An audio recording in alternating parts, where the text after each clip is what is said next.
Good morning everybody, welcome to curious minds. आज का topic है ज्योग्राफी बुक क्लास 10 से वाटर रिसोर्सेज। ये चैप्टर नंबर 3 है। वाटर रिसोर्सेज को स्टार्ट करने से पहले हम ये देख लेते हैं कि वाटर को रिसोर्स क्यों कहा जाता है। वाटर को रिसोर्स इसीलिए कहा जाता है क्योंकि ये डिफरेंट पर्पसेस के लिए यूज़ होता है। Drinking, agriculture, domestic purposes, industrial activity, electricity generation, इन सब चीज़ों के लिए वाटर यूज़ होता है। अब हम आगे बढ़ते हैं वाटर रिसोर्सेज चैप्टर के टॉपिक्स पर, जो हम समझेंगे in the form of question answers. तो पहला क्वेश्चन है हमारे पास, explain how water becomes a renewable resource. Water एक रिन्यूएबल रिसोर्स कैसे बनता है। हम जानते हैं कि जो 3/4 ऑफ अर्थ है, 70% ऑफ अर्थ सरफेस, वो वाटर से घिरा हुआ है इन the form of oceans.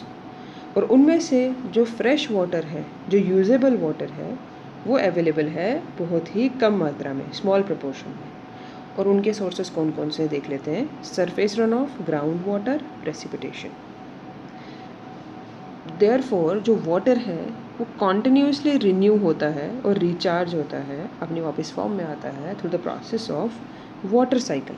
Water cycle को हम हाइड्रोलॉजिकल साइकिल भी बोलते हैं। Hydro is equal to water, और इसी प्रोसेस से वो रीन्यूएबल रिसोर्स बन जाता है वाटर। वाटर साइकिल तो आप जानते ही होंगे, इवेपोरेशन, कंडेंसेशन एंड प्रेसिपिटेशन। इसी प्रोसेस से जो वाटर है वो वापस अपनी फॉर्म लेता रहता है और अपने आप को रिचार्ज करता रहता है। अब जाते हैं हम नेक्स्ट क्वेश्चन पे। हमारा नेक्स्ट क्वेश्चन है, what is water scarcity and its causes. Water scarcity क्या है और ये होती किससे। वाटर स्कार्सिटी का लिटरल टर्म में मतलब होता है shortage of water as compare to its demand. Demand बहुत ज़्यादा है लेकिन पानी की कमी है, तो बन जाती है वाटर स्कार्सिटी। अब एक डेफिनेशन भी हमने इसमें लिखी है कि अकॉर्डिंग टू फाल्कन मार्क, उनके अकॉर्डिंग जो वाटर स्कार्सिटी है, it is when water availability is less than 1000 meter cube per person per day. अगर किसी भी इंसान को एक दिन में 1000 मीटर क्यूब पानी से नहीं मिलता है, वो बन जाती है वाटर स्कार्सिटी। अब वाटर स्कार्सिटी के कॉजेज़ क्या हैं। सबसे पहला कॉज है लो rainfall, variation in seasonal rainfall. ये दोनों कॉजेज़ नेचुरल कॉजेज़ हैं। लो रेनफॉल जैसे कि ड्रॉट एरियाज़ में होती है, जहाँ पे सूखा वाला एरिया होता है उसमें होती है। सीजनल रेनफॉल अलग अलग टाइप की होती है, कभी मानसून्स काफ़ी अच्छे आते हैं, कभी कम आते हैं। अब नीचे आते हैं हम मैन मेड कॉजेज़ पे। ओवर एक्सप्लॉयटेशन ऑफ वाटर, जब पानी का एक्सप्लॉयटेशन। दूसरा आता है एक्सेसिव यूज़ ऑफ वाटर, जब हम पानी को बहुत यूज़ करें और उसका ध्यान ना दें। तीसरा कॉज इसमें दिया है great demand due to growing population. जैसे कि हम जानते हैं कि जो पॉपुलेशन है वो दिन ब दिन इंक्रीज़ होती जा रही है। अगर पॉपुलेशन इंक्रीज़ हो रही है तो हमें पानी की नेसेसिटी उतनी ही ज़्यादा इंक्रीज़ होती जाती है, मतलब कि डिमांड बढ़ती जाती है, डिमांड बढ़ती जा रही है।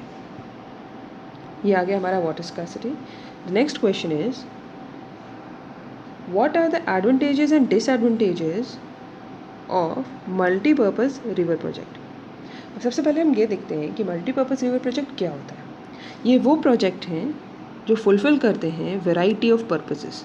वैरायटी काम जो हैं, वैरायटी वाले काम ये फुलफ़िल करते हैं, उनको बोलते हैं हम मल्टीपर्पज़ रिवर प्रोजेक्ट। जैसे कि डैम्स एक type of multipurpose river project है। फॉर एग्जांपल क्या क्या काम कर सकते हैं।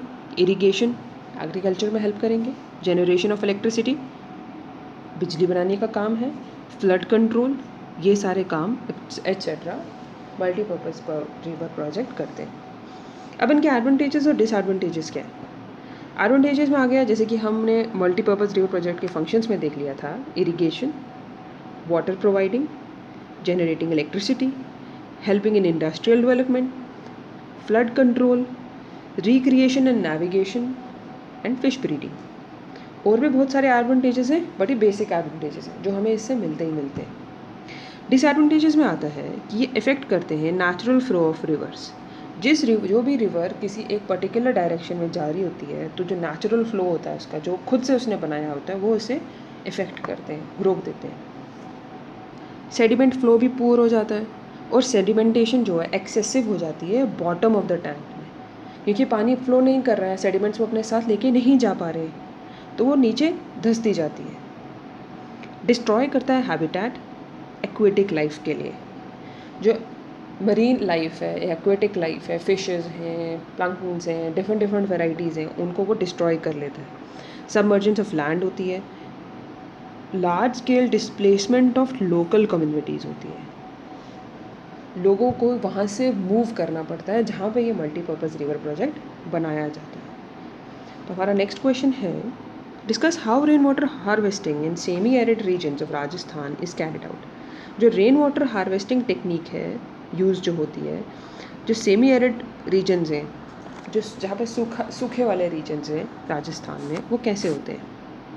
रेन हार्वेस्टिंग क्या है? रेन हार्वेस्टिंग वो टेक्निक है जिसमें हम रिचार्जिंग ऑफ ग्राउंड वाटर करते हैं। कैसे? रेन वाटर को कैप्चर करना और फिर उसे स्टोर करना। ये एक लो कॉस्ट टेक्निक है और राजस्थान में भी लो कॉस्ट टेक्निक यूज़ होती है। वहाँ पे वो अंडरग्राउंड टंकास बना देते हैं, टैंक बना देते हैं, फिर वो अपने रूफ टॉप को स्लोप में पाइप के ज़रिए पानी रेन वाटर का इकट्ठा करते हैं जब भी आता है, और उसकी पाइप को वो टैंका में फिट कर देते हैं कि जब भी रेन वाटर आए तो वो सीधा ही टैंक में पानी इकट्ठा हो जाए, और उस टैंक में पानी जो है 3 से 5 साल तक हम आराम से इकट्ठा कर सकते हैं। इसी तरह रेन वाटर को वहाँ पे हार्वेस्ट किया जाता है और संभाल के रखा जाता है।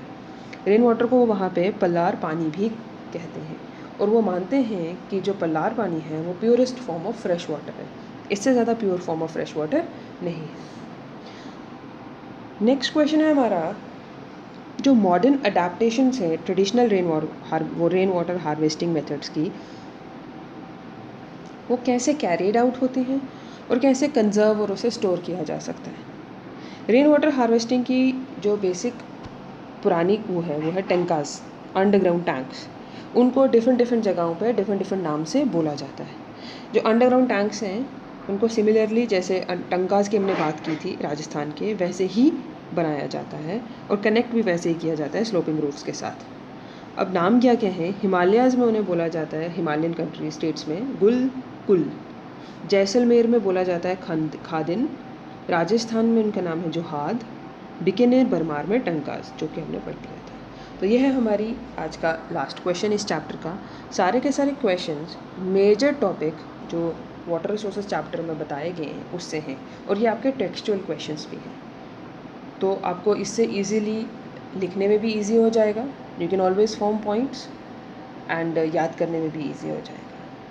अंत में बस इतना कहना चाहूँगी कि अगर आपको ये वीडियो पसंद आती है तो do share, like and subscribe. तब तक stay home, stay safe and study hard. Thank you.